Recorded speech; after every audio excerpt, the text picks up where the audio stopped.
All right, everybody, welcome back. I know a lot of you guys are new subscribers to us, so you may not have seen some of our facilities in the past. So this here is showroom number 1, as we call it, which also doubles as our overflow area for boats and other things. Today, for some prowler videos to be made and pictures, my guys better jump on this opportunity while they have time, where they're all lined up. But it's in the back section here of the car lot. You can see showroom number 2, number 3, warehouse number 2, and there's the office. Just to give you an idea, a lot of our customers that have bought 5, 10, 15 vehicles from us have never made their way to the car lot before, so hopefully this will get you a little better lay of the land. And here's a mess. It's where a lot of our t-shirts and orders come out of. You also see a ton of these, which I'm trying to have all organized and made. These posters. Just bringing back some of the cool vehicles we've had, which total over 20,000 bought and sold. And then if you add what the shop has done as far as lifts, upgrades, wheels and tires, talking somewhere around 50,000 vehicles we have touched. Some of our old school and some of the new designs too, of the different t-shirts along the way. So when we built showroom number 1, we built it as our only and first showroom and quickly outgrew it, but this was also where we were going to do a lot of videos. We were going to get our YouTube back up and going. A lot of things that just didn't happen around the 2020 time frame, about 4 years ago, 2019, somewhere in that area.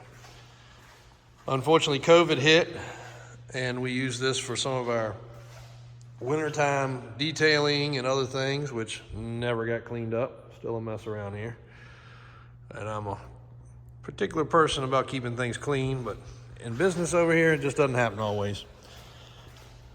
So the unfortunate part of this building was it was finished just in time for my dad to pass away and for us to have to put his funeral in here, because during COVID, you couldn't have a funeral. And he was a very big people person, from dealer associations to different groups. There's no match to the things he's done over the years. So we had to limit it to family and a small circle of friends. But we did at least have a building to do it in, even though I don't even think you were supposed to do that. So super unfortunate. And that led us to not use the building as much, because obviously the memories of his last moments here with us in this building were not so fond. You can even see where we had his funeral video playing in the background. So we had all his awards, which took a whole table down the side, a whole row of tables down this whole side. If you scroll back some of our social media, you'll find it, just to put his awards on and recognitions, hundreds of them, crazy. So he's a very accomplished man, and we wish we could have done more for him during the funeral time and other things, but just COVID, it was not good timing. But there's 2 of his cars there. If you see those in the background, people do send comments all the time and messages. They are not for sale, will never be for sale. It's a 55 Chevy that he really enjoyed. It's a manual shift, floor shift car, and that is his original conversion truck. Not his original truck, but his first converted truck, which kind of obviously lends to what we do today. When somebody says you can't do something, we prove them wrong. This was a 2-wheel drive truck that he converted to 4-wheel drive, and it's the only truck, as you can see right there, that he ever kept. He purchased it in the mid-70s and put it away, then converted it, and then drove it. Actually, at some points, it was daily driven. Took us to school, took us to ball games, took us to you know, Boy Scouts, Cub Scouts, whatever we did. We always loved riding in. We called it the white truck. Converted on a Blazer frame, and everything was done in a very rural mom and pop type shop. It turned out really good. Cool truck. The only truck he ever kept. Again, that one won't ever be sold. It's been asked how much, so many times. It's not funny. And we're gonna get it down, and we're gonna bring you some cool content on it soon. Another really neat thing, we'll get the date code off the tires, because I know we ordered those new. That was one of the last sets of welds. These literally came off the truck from where we purchased welds, full inventory. We bought out everything they had in stock when they closed the truck wheel department. That was one of the last sets to come off the truck, and we had them literally sitting out still. He did not like them because they were obviously kind of new school.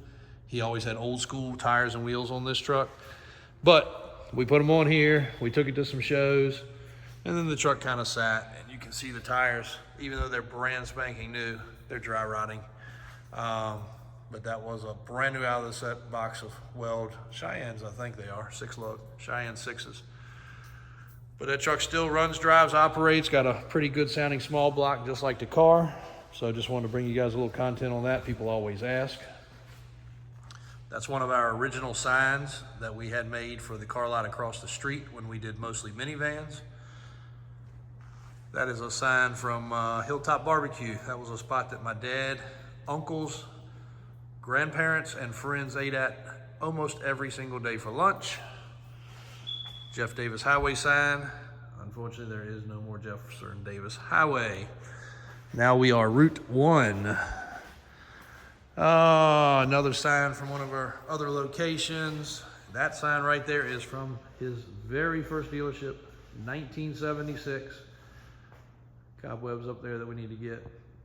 And that flag there came from one of our customers. Another thing we're getting ready to bring you guys some content on that you may not know, but we also owned the Wild Hair Monster truck for quite some time, and we're gonna bring you a full, either a podcast or a video soon on that.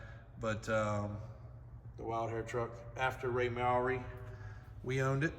Didn't do much with it, took it to a couple events, and kind of dispersed of the rig and the equipment, and then sold the truck. I think it became the Hot Wheels truck.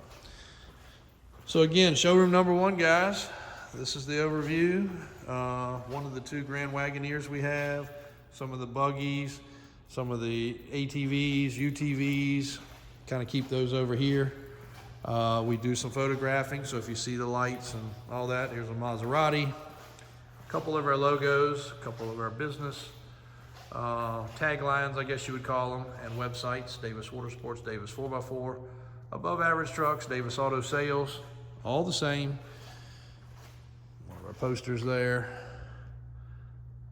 And then the cool little family, we'll bring you some content on that soon too. This was a true barn find on a piece of property, bordering a piece of property that I owned, that bordered a piece of property that my grandfather owned.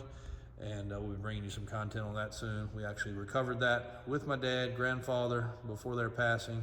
Pulled it out of the weeds, had to cut the weeds loose with chainsaws to get it out of the barn. You guys want to talk about a barn find? This is a real barn find. We left this side original, just like we found it.